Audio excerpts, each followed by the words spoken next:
Hey everybody, this is Dethaddr at the Death Shop, and I am saying I'm cheating tonight, okay?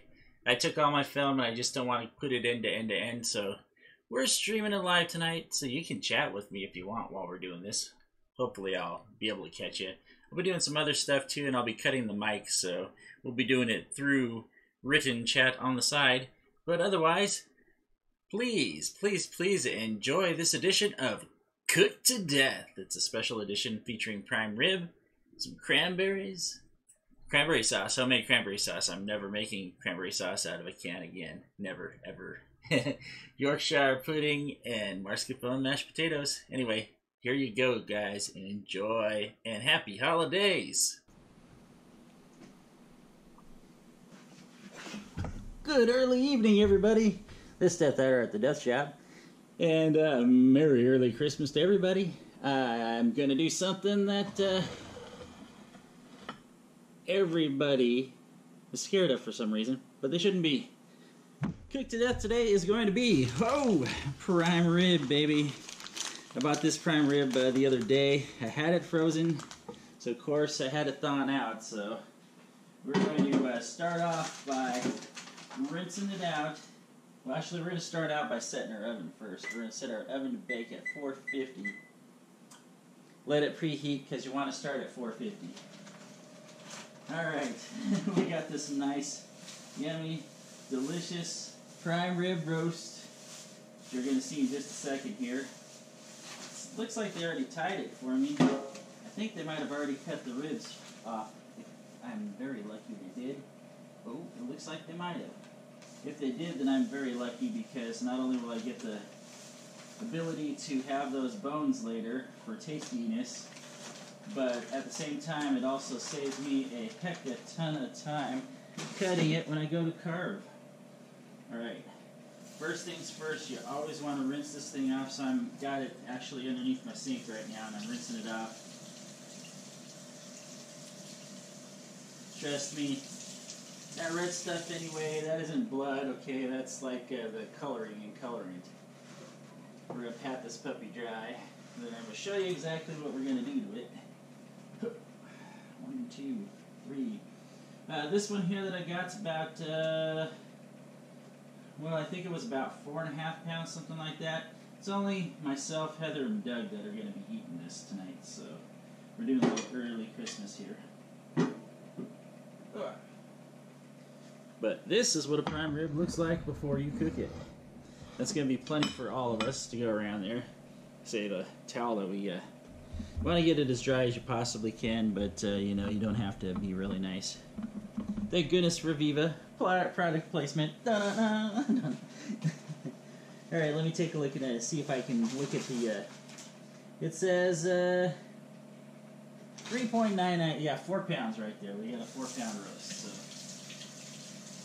it's going to be plenty enough for all three of us to eat, easily. Alright, first thing you want to do is, one, you want to make sure that it sits out, okay? You know, sits out, tries to get to room temperature as much as possible.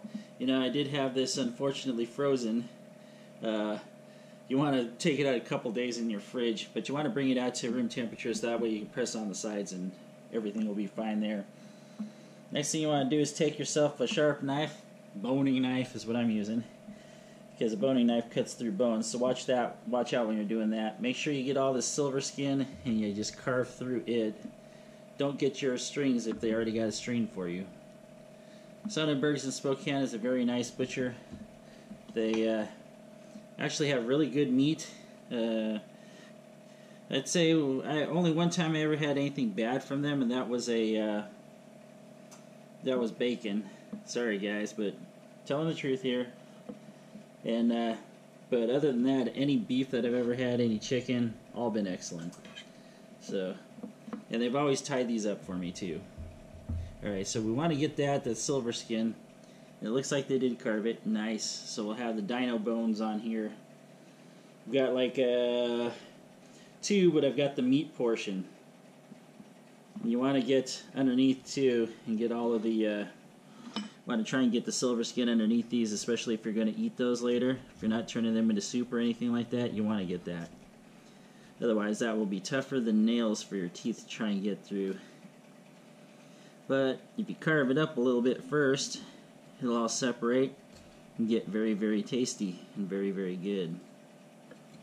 It'll help that congeal. But you do want to put cuts on the sides too. Not super thick, just a little 1/4 to 1/2 inch maybe. There's some decently good recipes out here. They'll tell you to do stuff like this. Get the other side here. Just watch that. That other string there wants to pop loose. I do not want that puppy loose, and I probably shouldn't be doing this with a knife like that, so we'll put it down for half a second. Say respect your knives and they'll respect you. If you don't respect them, then well, you could be a chopped could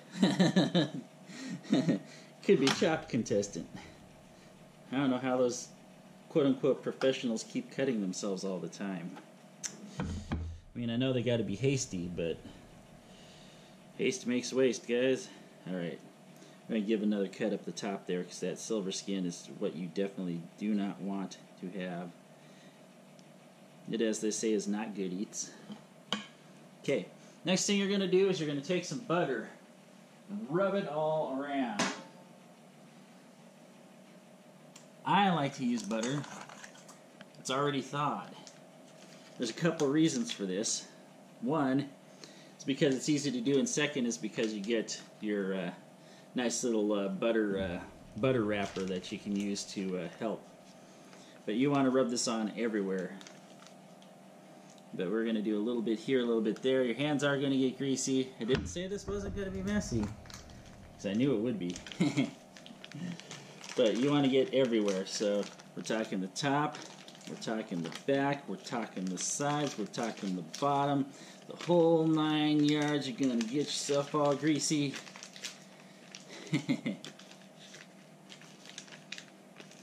But it is worth it in the end, trust me. Alright, man. Let me get this guy buttered up. See, the best part is if you have another stick of butter standing by, you can just cut a couple pats off of it and finish it off the rest of the way. But it looks like to me that we're going to get this pretty well all the way around. That's the reason why I do this on a plate too. Because if I don't, then yeah, that's going to... But there you go. There you have it, pretty well gotten. That's going to help keep it moist while it's doing its thing in the oven, because you are going to be cooking it for a while.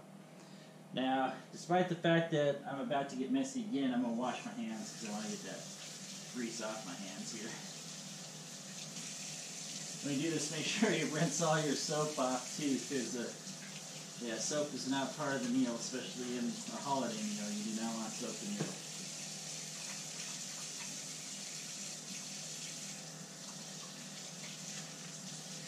Yeah, you don't want soap in your prime rib, guys.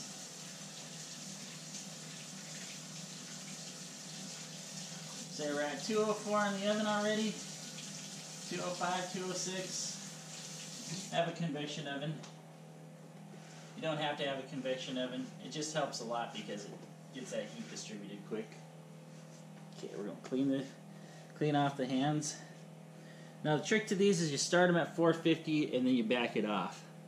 So we're going to start at 450, and then I think we back it off to I want to say 350.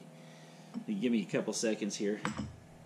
Next thing you want to do after you do that, though, get your butter on there. We're going to get messy again. And I have pre-mixed spices here, alright? This is my own mix. I'm not going to tell you what's in it because, because it's my mix. It's up to you to make your own mix, okay? You can make it out of anything you want. Make it out of any flavors you want. Just choose ones that you or the people that you are doing this for really enjoy. You want to really make them happy. And we're going to throw this down here, and there's going to be some that gets all over the plate, and that happens all the time. Just makes this the part that makes a huge mess. That's why I'm kind of doing it on a plate. But you want to get everything coated, because this is what's going to make that yummy, delicious crust.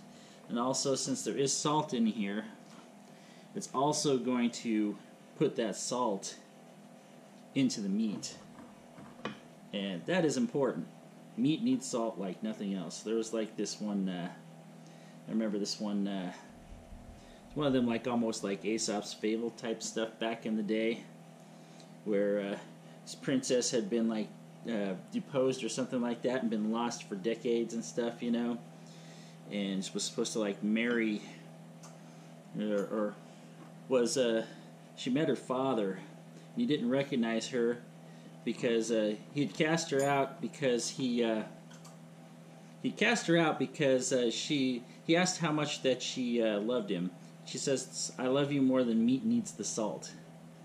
Well, some decades later, after being, you know, this pauper princess, you know, she ends up coming up to her father again. He comes to her house, and I forget what the whole pretense was on it. And she goes over there, and he doesn't recognize her, but she recognizes him immediately. So she purposely serves him meat without salt. And when he asked for some salt,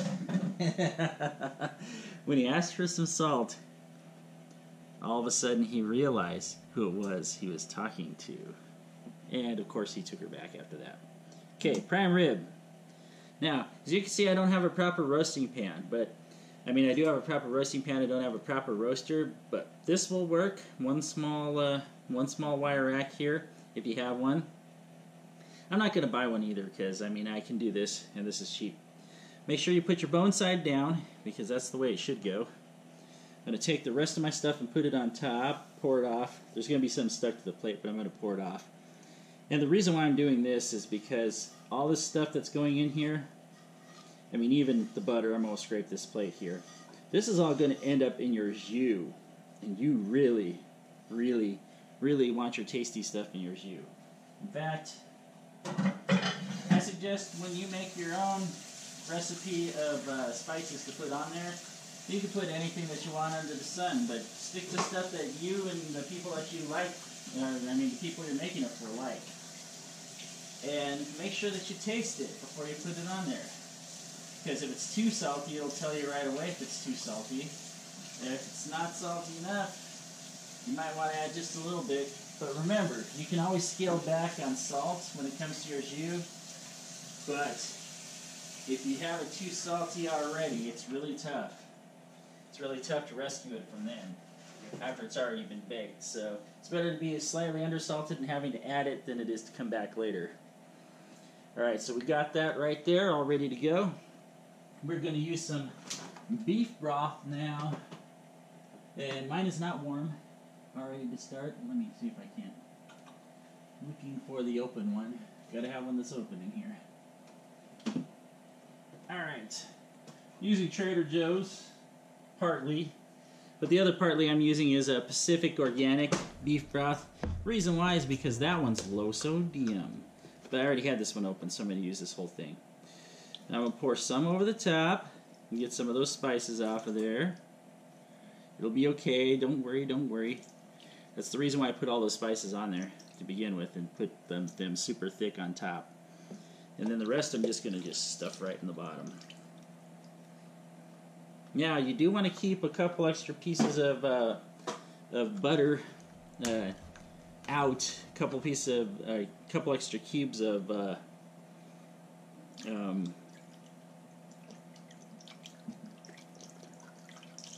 couple extra cubes of softened butter out. So I'm going to use a whole quart here and change.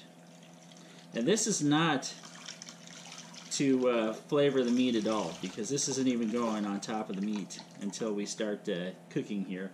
This is actually just so we can go over there and have some nice delicious jus at the bottom. That is going to evaporate, it's going to condense, it's going to turn into something totally yummy that you could put, as Emeril Lagasse used to say, you could put it on the bumper of a car and you'd enjoy it.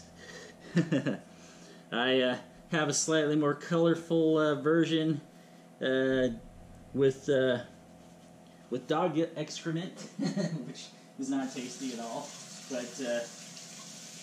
But literally, my jus, I say you can wrap that stuff in it and it'd be the best food you ever ate. Not that I would ever suggest eating it, but I'm going to wipe up my counter here. But this is it right here. Piece of cake. Boom. So we're pretty close right now. We are at 384. It's okay to put it in right now because it's only going to take a couple minutes to get back up. So what I'm going to do is, just a second here. I got my rack way too high. That's not going to work. Putting it on the second rack, that way I have a little bit of room. And we are going to throw our bad boy in here. Starting at the 425, 450 at 15 minutes. So, since it's not quite there yet, I'm going to set it for 17. Just to give it all that goodiness. And then we're going to change it down to, I think it's 350 and cook it for the remaining time. Now, for the size of roast that I got, since it's only a 3-person roast there, it's probably going to be about an hour and a half, maybe, tops. So what I'm going to do here is a couple things. One,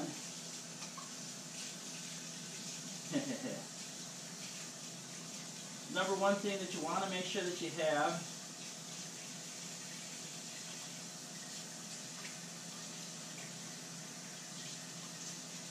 give me 1 second here because I need to do a little cleaning.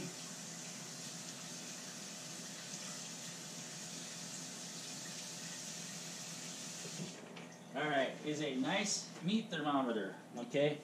I have a small digital variety here, which, yeah, you just hit the button, it'll tell you what the temperature is. We got 74.2 degrees in my kitchen right now. If I touch it, it says that I am, a little on the cold side. No, about 84, but that's in my fingertips, and I can believe that. I'm normally very cold. But you want a good meat thermometer, so that way you can stuff it in the thickest piece of the thickest piece of your prime rib, and measure it out. You want about 130. Well, I think I think you want about 125 because it'll finish cooking. You'll wrap it after you bring it out, and you'll finish cooking. So, meanwhile, you got to make sure that you're doing something else while you got your roast cooking, because it's going to be a while before you start basting it. I'm going to baste it one time when we get done here. I might show you that. That's 15 minutes. But in the meantime, we are going to cook something else. Say, what goes with prime rib, guys? What goes with prime rib? I'm going to tell you what goes with prime rib. Add a little Yorkshire pudding. Boy, I'm going to have to wrap up. See, I just got Heather some brand new glass pie plates, and she decided to put them in all our cooking bowls. So, anytime that I need a cooking bowl, I have to bring everything out just so I can get a bowl. I'll use that one today. Should use the big one. Actually, I'm going to use the purple one. So do that. It would be nice if we had these all in ways that made sense. Alright, we'll use that one. Yeah, this just doesn't make any sense. I need more room in my kitchen. I have a big kitchen, and I still need more room. It's amazing. You know, I've got cupboards down here, I've got cupboards over there, cupboards there, I got a whole huge pantry right here, and yet I still need more room in my kitchen. So we don't love to cook now. Okay, so here we go. One bowl, one Yorkshire pudding coming up. Alright, this one I actually wrote the recipe down because this is the first time I'm going to make it. Oh, this is my cranberry recipe sauce, or cranberry sauce recipe. I will be using that a little bit later. So what we need here is 1 cup of flour, which I'm going to have to go to the, I was going to grab it from the pantry container, but the pantry container is less than full, so I've got the big, huge bag of flour in here. Hopefully I don't show off too much there if you can still see me in camera. Alright, we're going to grab the measuring cup. And I'll make sure I fill up my flour later. Now, why am I doing this now? Why am I doing something I'm going to be baking Now, there's a reason for this too. It's because this needs to sit and refrigerate for an hour. So we're putting in 1 cup of flour. This is real easy. 1 cup of flour. I'll take my teaspoons in there. And it keeps moving them around. Okay. Got a half teaspoon of salt. We always use sea salt. We buy it from Winco actually because we love their bulk section. Half a teaspoon of salt. We need 1 cup of milk. Hooray for Dairy Gold. Product placement. Ding ding. Oops. A little bit over. It'll be alright. And what's the last thing? 2 eggs. 2 eggs.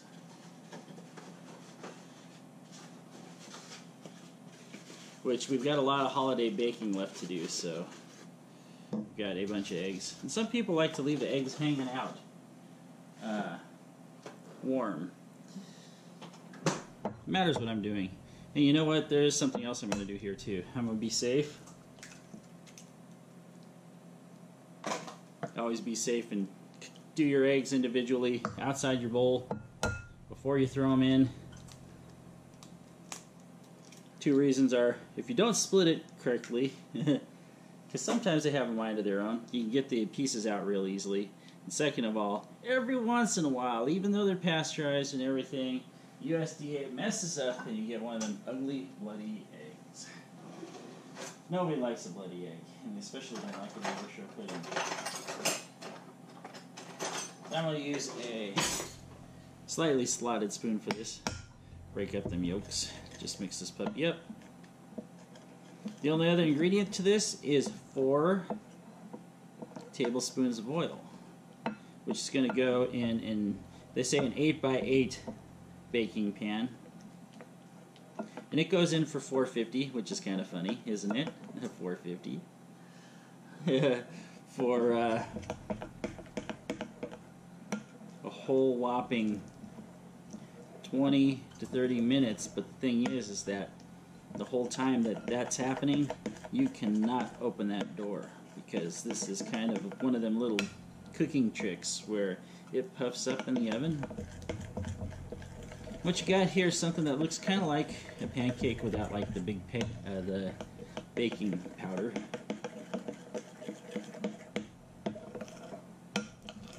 Alright, so here we go.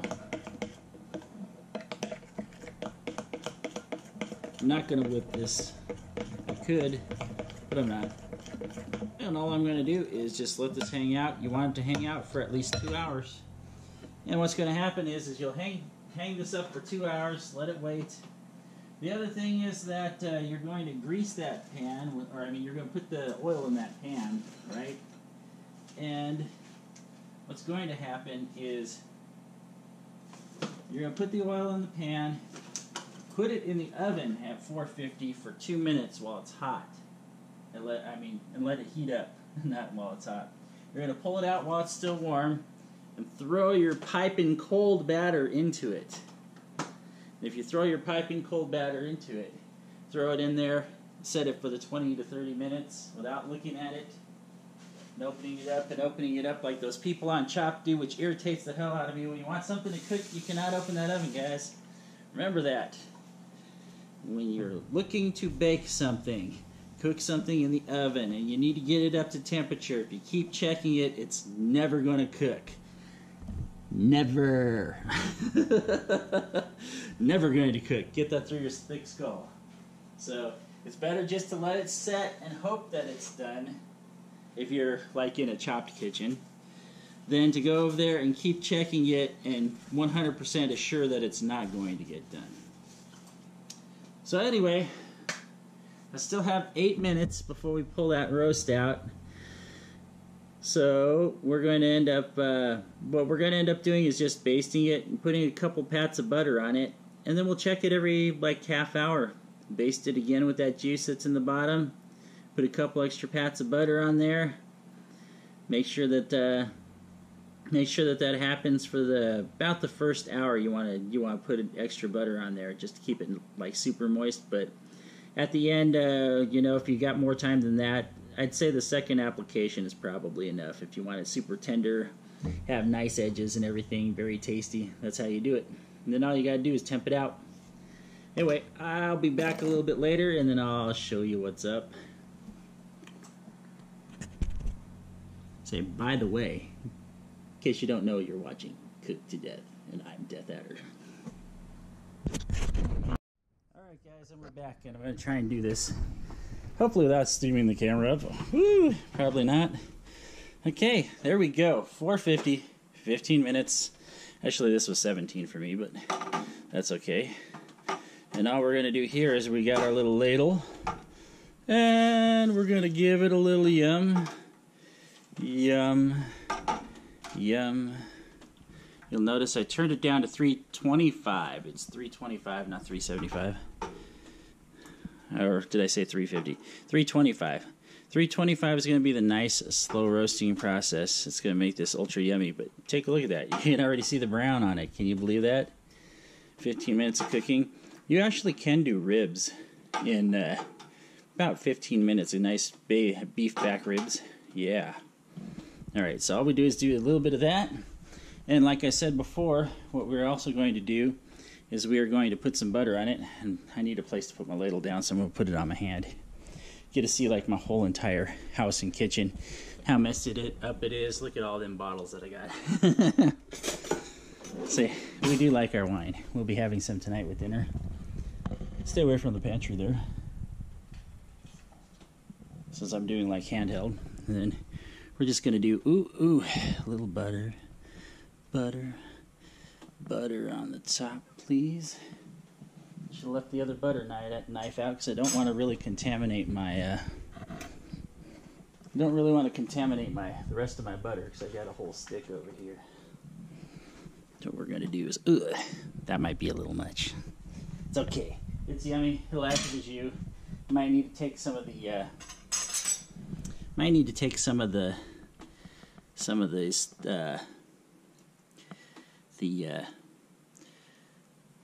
little fat off the top, but this is going to make such excellent jus, though. You will never, ever want to eat it any other way after you do it this way. So tough to do this on both sides. Move this over. Hey, now. No moving. No tragedies here, guys. Alright. So yeah, that did take a little heat out of the oven. Don't worry too much about it. It was already too hot to begin with. We're going to push this puppy back in. We're going to revisit it. Half an hour. We'll set that up real quick here. Timer 30. So in half an hour, that's when we're going to re-baste again. And we're going to do some other stuff. Now, you might have noticed I got some cranberries in a pan here. Okay, one bag of cranberries, right, is approximately 3 cups. And I'm going to try and put this on a pedestal here. Try and make a mock pedestal. That's really weird. I might cook it closer to you. We'll move this over. It's a bigger pan than the burner. Nah, that's probably not a good idea. What we'll do is we'll put it over here, and we'll try and do a little higher up. See, I should have thought about these things before I start doing all this. How come you never think of this stuff, Death? I don't know. Say, call me crazy. All right, how about that? Okay, see my little baking grease over here. Good cook always has baking grease on hand. Unless they just used it all. So we've got almost 3 cups of cranberries here. I did throw a couple of the bad ones out. I'm going to run over to the pantry here. We'll make some easy cranberry sauce. I'm telling you, Christmas dinner doesn't have to be tough. It's very easy. You do prime rib, real easy. Okay. So we got 3 cups in there, right? This is the ratio that I really want to have. I want to have a ratio because last time I made it just slightly sweeter than I would have liked. I think the proper ratio is 3 to 1. So 3 cups of cranberries, 1 cup of sugar, which I'm not going to use my cup for because my 1 cup because I just nuked it with milk and flour. So I'm going to have to use 2 half cups. Same difference though. There we go. 1 and 2. So that's 3-to-1 ratio there.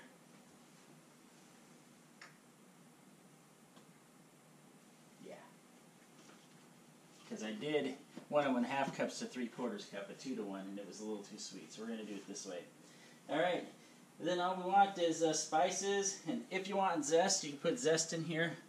2 tablespoons of water, which I do have a little bit of water on there already because of the whole rinsing them off because they came out of the freezer. I'm going to add a little bit more water in there just to be sure. You can always cook down and cook out, but what we're going to do is we're going to put this on here, and we're just going to low heat in the saucepan. Low heat. Yeah, we'll probably put it right around 3 for my stovetop. And of course, we're going to want a few little things in here. Me, I always love holiday cinnamon.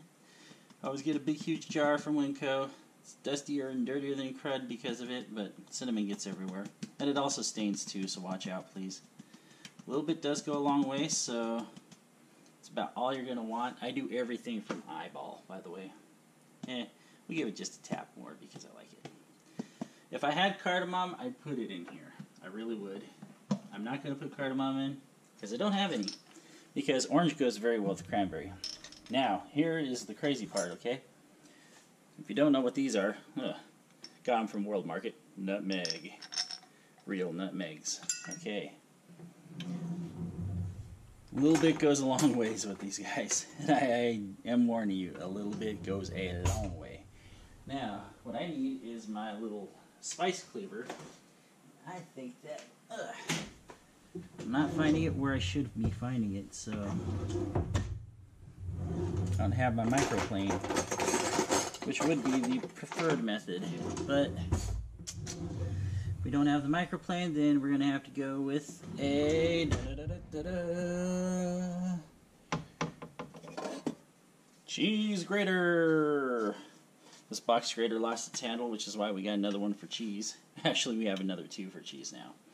But microplane still works really well. That's all you really want. Just a couple quick files back and forth. That's all you want. Nutmeg goes a long way. It will easily overpower something if you let it. It's also really nice to have in gravies and cream sauces. Just a little bit though, because it does overpower. I'm not kidding.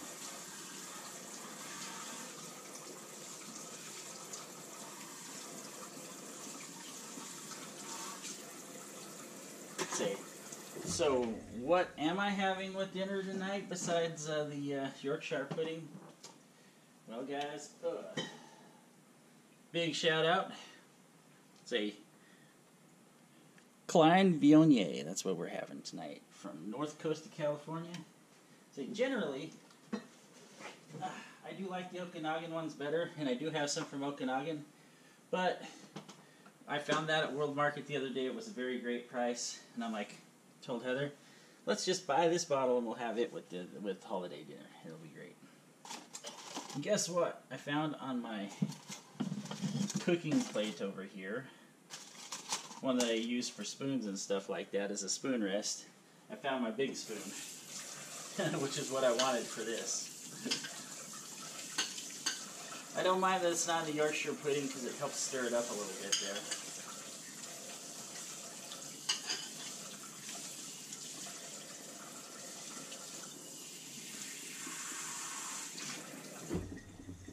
Clean this plate off here. Waste a couple paper towels.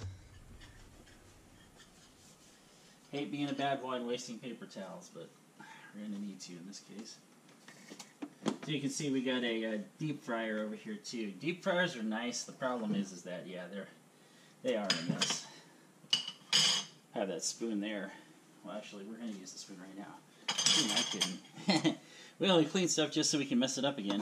Make big messes in the kitchen.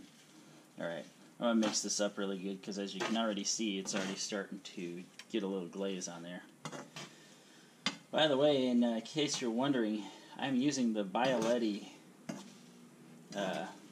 I'm using let me at least turn this on low. I'm using one of their brand new pans. It's called, I think it's titanium, where they actually went over there and used titanium in it. It evenly distributes heat, and these stay warm long after you cook in them. So watch out if you're looking to cook something and leave it in the pan for a bit. Make sure you stop it a little bit before it's done, so that way you don't end up with a dead dish. But it also has like micro pits in it, which evenly cook the food, which I can attest they evenly do cook the food, and it keeps it from sticking. And I have cooked eggs in here with 0 baking grease, 0 anything, 0 oils in them, and I've cooked an egg out of this and had it come out, just slide right on out. So I will attest to how awesome these pans are. In fact, they're so awesome that I got me a small one. And I think I also bought another one of these large ones too. And I'll probably buy a couple more before I'm all done, because good pans are hard to come by. Say, new technology is great. And you can start hearing the cranberries kind of squeeze and sizzle. And as they do that, they're going to start to pop, their juices are going to start to flow, and the sugar here starts turning red, a little bit more red. See, you get that little pink color in there? It's going to continue doing that. You literally can just sit in here, and once you get that sugar down in there, you probably can just let this sit, not do much with it, which is what I'm going to do. So we got 21 minutes before we do the last baste on the small roast. Now, if you happen to have ones that are larger, it takes a couple extra hours. It takes about 1.5, probably to 2 hours to get to the right temperature for your 6-pounders, which is a normal one for a small family. If you want a tiny bit of leftover. And then larger ones than that, it takes a couple hours, up to like 4 for like 10-12 pounds, I believe. But the whole key to it is slow roasting. Okay, you start with the hot temperature to sear the outside like it was. You saw that it was nice and browned on the outside, but then you calm it back down. And the reason why I throw butter on it, despite the fact that I could let it just crust and crust and crust, is because I like that to be edible on the outside, not to be super chewy and everything. And so that will help do that, and also that butter will also help keep everything super, super mega moist, which is exactly what you are looking for in something delicious like a prime rib. As you can take a look, more and more of those berries burst, more and more of that stuff comes out.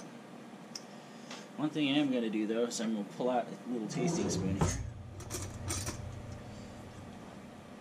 I want to taste that stuff down below. Make sure I got the spices right, and I do. That is something that you always want to do, too, when you're cooking. Make sure you taste your stuff, because it's easy to adjust while you're cooking, but if you don't do the adjustments while you're cooking, you wait till the end, it's going to be tragedy. That's how you end up with terrible dishes. But if you taste it all the way through, just take, you don't have to eat like a huge chunk or nothing, just take a little small dab. Make sure that you're on the right path. Because if you're not on the right path, it's easy to get back off. And also, the reason why I'm doing this, even though we're like over an hour out from being ready for the roast, is because it's going to take some time to cool here, because you do not want to eat this blazing hot. And look at how deep and rich and red that's starting to get. Ooh. Give you a little close up here. Watch your ears, guys. Watch your ears.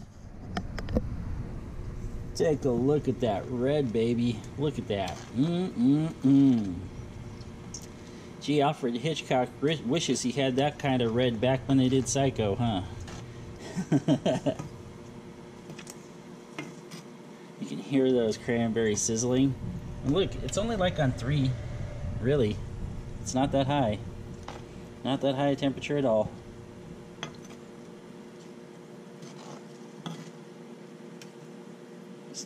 Just listen to that. Sizzle, sizzle, pop, pop.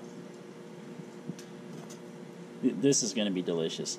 I did this for the first time. I did cranberry sauce, my own personal cranberry sauce, on Thanksgiving. And you know, as long as there's cranberries around, I'm never going back. Because, yeah, this stuff is way too good once it cooks down.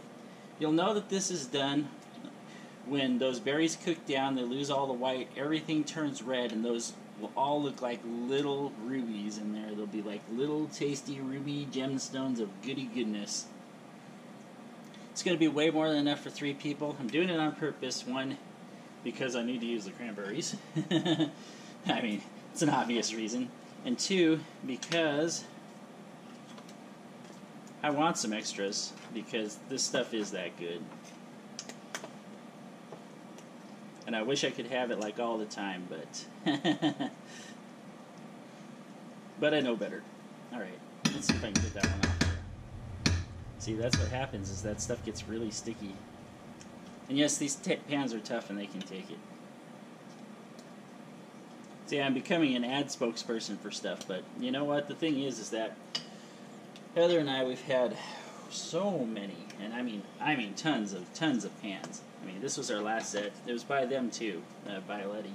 But yeah, they've developed better technology over time, because they had like ceramic non-coat stick, but it would still scrape off and everything, and then you get stuff stuck to it. You know, these here, the whole pan is built in, so there's no spray, there's no extra anything, so it makes it so good. Here we go. We got some bubbling and stumbling and yum, cooking, congealing, popping, and see, look at this. Look at these. The way that they're all starting to look now. They're getting there.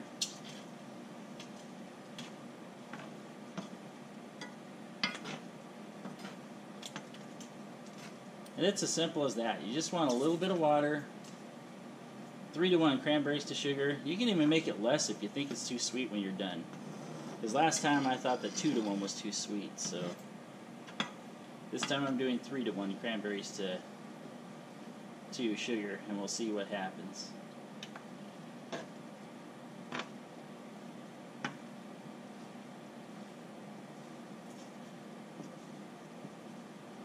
And I doubt it would work at all without sugar. And the best part is that this isn't going to need any thickeners too. Just take it off the heat, you let it sit, you let it go for a while. It's all delicious. I mean, look at that, man. It's delicious. Coming off the spoon and everything. I'll be able to pull this off the heat soon, and the pan itself is going to cook it the rest of the way. It's looking great. In fact, I think that's what I'm going to do. Slide this over. Whoop. Easy peasy cranberry sauce. And I'll show you in a little bit when I pull that puppy out to baste it again exactly what this looks like. But yeah, this is all going to thicken and congeal. And yeah, it's going to be 100% delicious. It'll go great. I think what I'll do is I will leave our spoon over here, and I'll catch you in a little bit. By the way, yes, you are watching Cooked to Death with Dethaddr. Alright guys, here we go again. Back into the oven. Just make sure that when you open it, you stay back just a little bit, because that is going to come out at you. Take a look at how awesome that looks. Yeah, baby. Speaking of awesome, take a look at this. Ooh, got those cranberries right there. Tell you what, let's just go ahead and put you up right here on the corner of my kitchen, so you can see that roast getting overhead view, and I can use both hands on this. It's going to help me out tremendously. Like I said, we're going to baste it. We're going to put some more butter on it. And I cleaned up the plate and everything, so that way I can get my little baster out here. Look at how lovely that thing looks.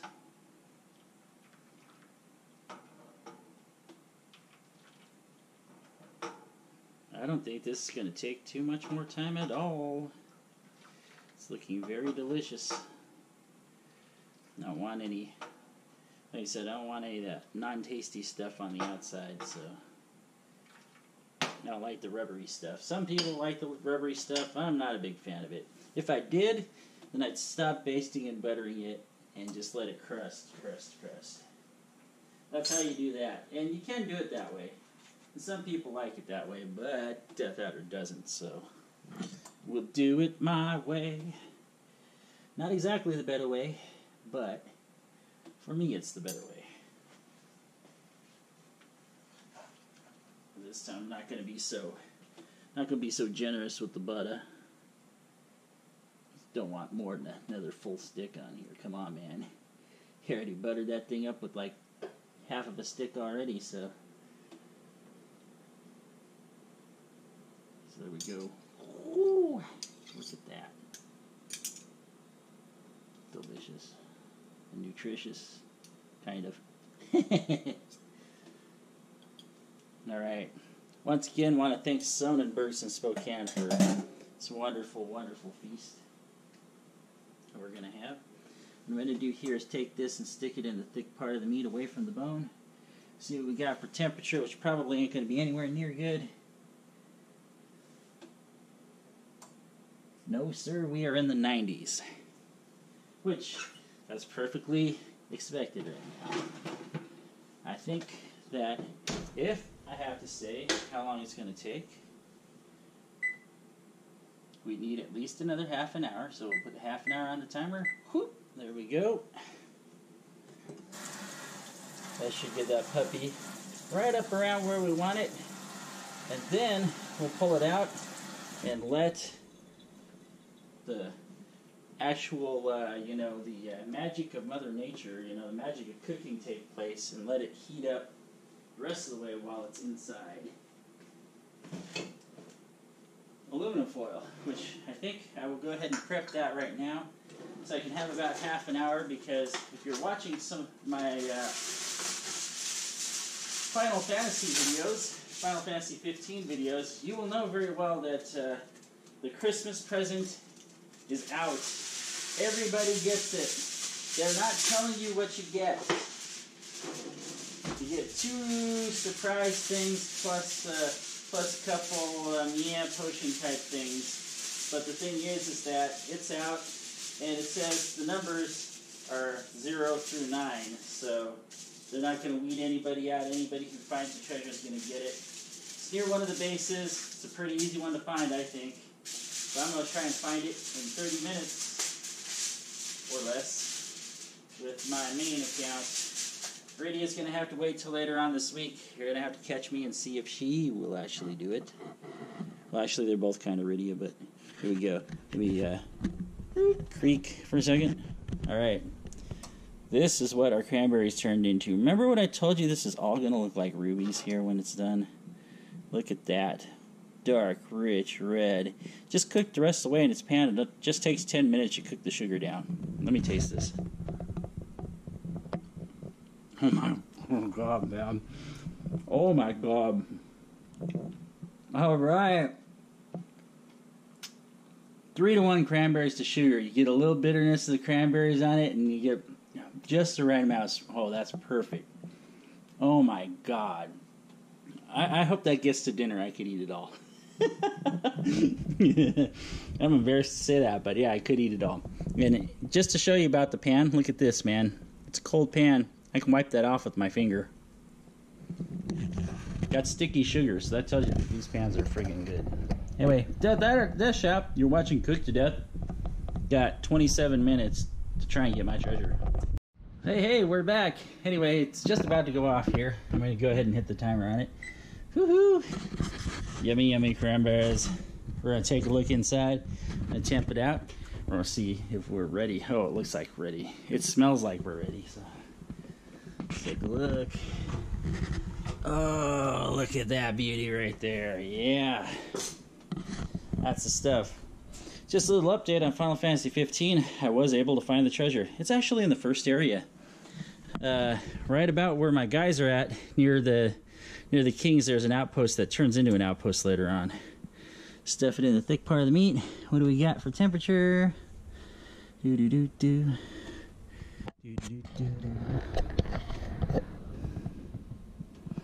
can't be right there. Let's slide it. There we go. Still a little on the low side to me. It might be because it was cold. So, anyway, a little bit longer. Then we go over there and take it, wrap it in this foil here. Let it cook the rest of the way. And then we'll have some yummy, yummy, yummy stuff. In the meantime, I'm going to be cooking some mashed potatoes. I'm throwing some mascarpone cheese in them, along with some butter. And, yeah, and cream. I'm going to use heavy cream because it is the holiday, so use all the good stuff. Anyway, that should be enough of that. So, this Death Shop saying, I will catch you later. We're going to have everybody here in just a minute. So, I'm going to cut this here. That roast is looking really good. It's going to need 20 more minutes. I'm not going to baste it this time. This time we'll get a little bit of that outside going on. So, catch you later, guys. And yeah, we're going to have a yummy, yummy holiday treat. The mashed potatoes are really nothing. Just do mashed potatoes like normal. Hold on to just a tiny, tiny, tiny bit of the water in the bottom of the pan. That's very important. Put your cream in there. Put butter in there, mix it all up, and then add your mascarpone to it. Anyway, Dethaddr saying I'll catch you later. Thanks for watching Cooked to Death tonight. We're doing holiday meals, so I very much appreciate it, and I hope I can get this out in time for Christmas for everybody. And we'll catch you later, guys. Have a good night. And if you haven't already, hit that subscribe button as hard as you can, and maybe we'll catch up to you with another cooking video from Cooked to Death. If not, you'll always be able to watch me stream games, or watch some vacation videos, or do anything else that the Death Shop does. Happy holidays, Merry Christmas, guys. Appreciate you watching. And after the last few minutes of cooking, this is exactly what this guy looks like. And we're taking her out of the oven. Ugh. Over the aluminum foil, wrapping this puppy up. We are waiting 20-25 minutes. Temperature will come up on it. It will be delicious. Just like always, got potatoes cooking. We'll have our Yorkshire pudding in the oven momentarily. And somehow divoted my aluminum foil. See, we got Doug here. Say hi, Doug. Hi, Dad. Cranberries are all done. Potatoes are cooking. Gotta set the bake back up to 450. This is a high bake item.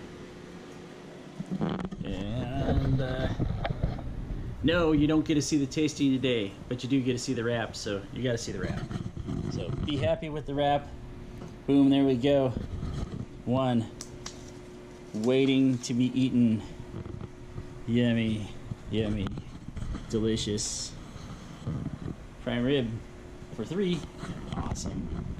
Anyway, Dethaddr saying, yo, babe. Thanks for watching. Bye-bye. Bye-bye. And we'll catch you later. Thanks for watching Cooked to Death tonight, and I hope you have a happy holiday, because we're just about to. About 20 minutes of rest.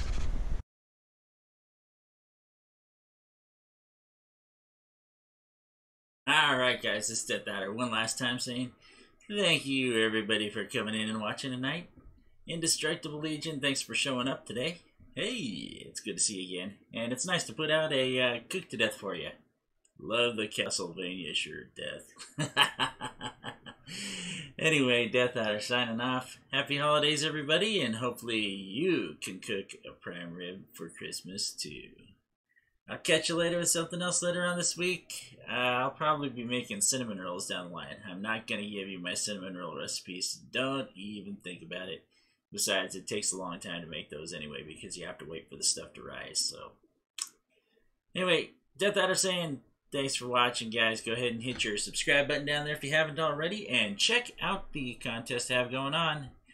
Christmas Eve is coming, and somebody's going to win some Pokemon cards. All right. Have a good night, folks. Stay safe out there and stay warm if you're in a place where it's cold.